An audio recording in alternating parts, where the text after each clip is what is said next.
John McKenzie, the big Highlander who was scarred by witnessing eviction in his childhood, but transformed New Zealand's land laws to give small farmers their best chance at success.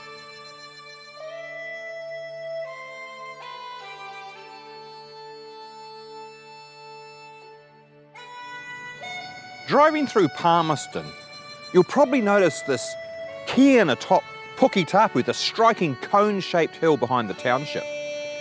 It's a memorial to Palmerston's most famous pioneer citizen, John McKenzie. Few 19th century Scottish immigrants had as much impact on their adopted land as John McKenzie. As Minister of Lands in the influential Liberal governments of the 1890s, he transformed land policy, breaking up the great landed estates in favour of ownership by small farms for families across New Zealand.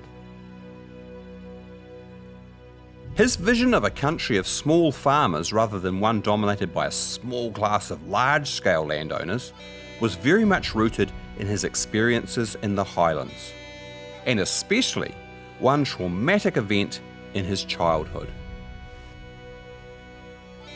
It was here in this small churchyard at Croik in Sutherlandshire that 5-year-old John McKenzie was brought by his father before dawn one morning in May 1845.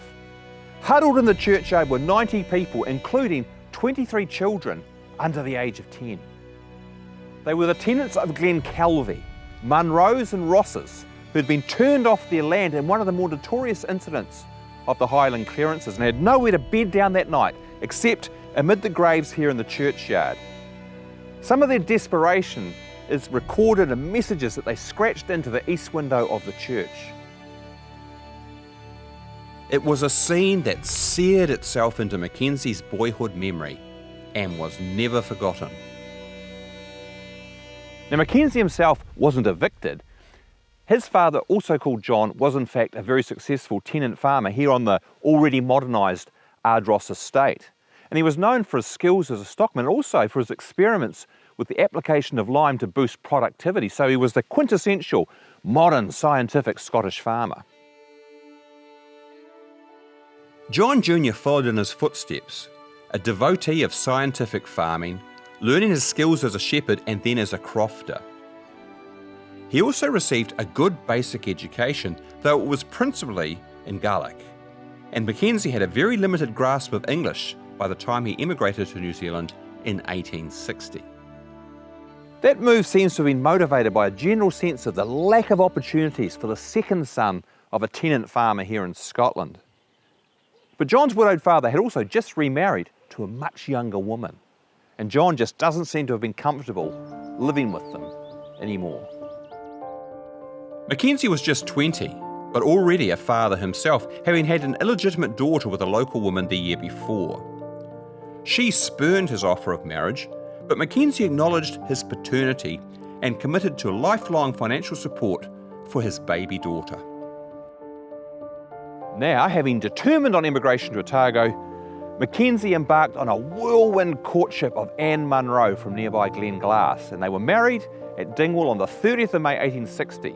Just 1 week later, they set sail for New Zealand on the Henrietta as assistant immigrants. John did not enjoy the passage one bit. At 6'4", he was a huge man for the time and found the cramped conditions in steerage miserable, especially when he also suffered from illness. He was carried off the ship at Port Chalmers on a stretcher. Once he'd recovered, John left Anne in Dunedin and headed north to Waikouaiti, where he quickly secured work with John Jones as a boundary rider on a sheep run. Eventually Anne joined him there and they set up home in a tiny cottage at the base of Puketapu, just outside where Palmerston is now. And there they began their family, which would eventually include 5 children. John soon rose to become manager of Jones's Run, and by 1865 he had earned enough to buy his own first small farm, which he called Ardross, after his home in Ross-shire.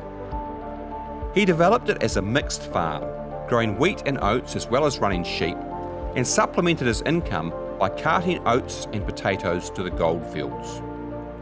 But life for a small-scale farmer was always challenging, and John Mackenzie learned those difficulties firsthand.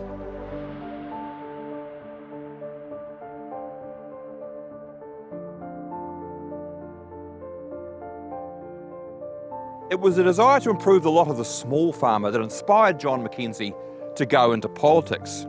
He started at the local level, working hard to improve his primitive English for the purpose, and then steadily climbed the rungs until he was elected to Parliament in 1881. A decade later, his experience on land matters saw him appointed Minister of Lands, a post he would hold for the next 9 years. They proved to be a watershed period. Under Mackenzie's direction, lease in perpetuity land tenure was introduced, as was compulsory purchase of land by the state, and the first big estates were acquired for closer settlement. Cheap credit was made available to small farmers, and the Department of Agriculture was created to foster better agricultural practices. As the most important farmer in the Liberal government, Mackenzie's work was of key importance to its rural electorates. So it was a body blow to the government when he was afflicted by cancer in 1897. 2 years later, he travelled back to London for specialist treatment, and after having surgery, he recuperated back at the family farm here at Baldoon, where he was treated like a returning hero by the people of Ross-shire. Back in New Zealand, he picked up the reins of office again, but unfortunately his cancer proved incurable, forcing his resignation in 1900. The following year, however, Mackenzie was knighted by the Duke of Cornwall. In a special ceremony as his train passed by Mackenzie's farm, Heathfield, here in North Otago. He died just 2 months later, in August 1901, aged only 61.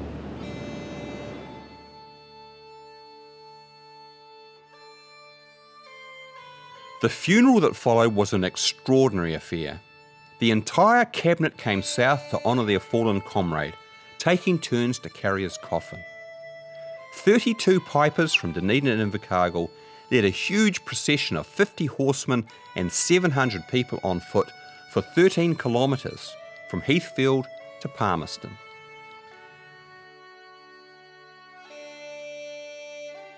At the graveside, people wept openly, while Highlanders threw sprigs of heather onto the coffin as a solo piper played Flowers of the Forest. The big man from Easteros, who had begun his life in New Zealand as a humble shepherd, was now feted as a great chieftain.